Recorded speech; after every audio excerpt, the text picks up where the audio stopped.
আসসালামু আলাইকুম। এইমাত্র পাওয়া সবচেয়ে বড় খবর সবাইকে জানাচ্ছি।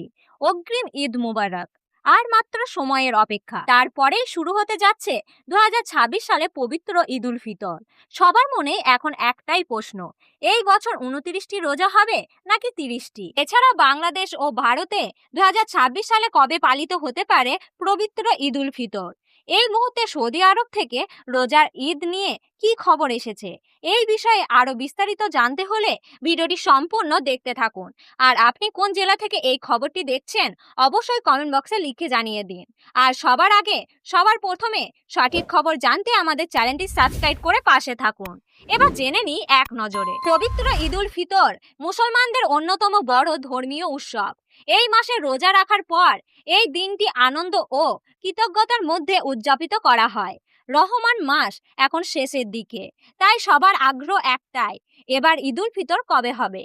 জ্যোতিষ বিজ্ঞানীদের হিসাব অনুযায়ী আগামী 20 মাস সন্ধ্যায় শাওয়াল মাসে চাঁদ দেখার সম্ভাবনা রয়েছে। যদি ওই দিন চাঁদ দেখা যায় তাহলে বাংলাদেশ সহ এশিয়ায় বিভিন্ন দেশে 21 মার্চ শনিবার পবিত্র ঈদুল ফিতর উদযাপিত হতে পারে। এদিকে আগামী 19 মার্চ বাংলাদেশে চাঁদ দেখা কমিটি চাঁদ দেখার জন্য বৈঠক বসাবে।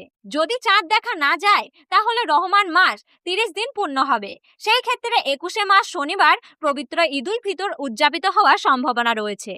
এই বছরে কিছু অঞ্চলে চাঁদের দৃশ্যমানতা তুলনামূলক কম থাকতে পারে, তাই অনেক দেশে চাঁদ দেখার বিষয়টি কিছুটা অনিশ্চয়তার মধ্যেই থাকতে পারে। এদিকে বাংলাদেশ ও ভারতে ঈদের তারিখ নির্ধারণ করা হয় চাঁদ দেখার উপর ভিত্তি করে, তাই জাতীয় চাঁদ দেখা কমিটির বৈঠকের পরেই আনুমানিকভাবে ঈদের তারিখ ঘোষণা করা হবে।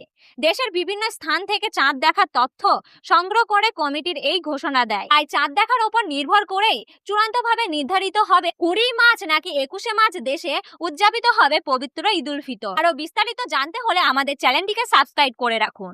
ধন্যবাদ।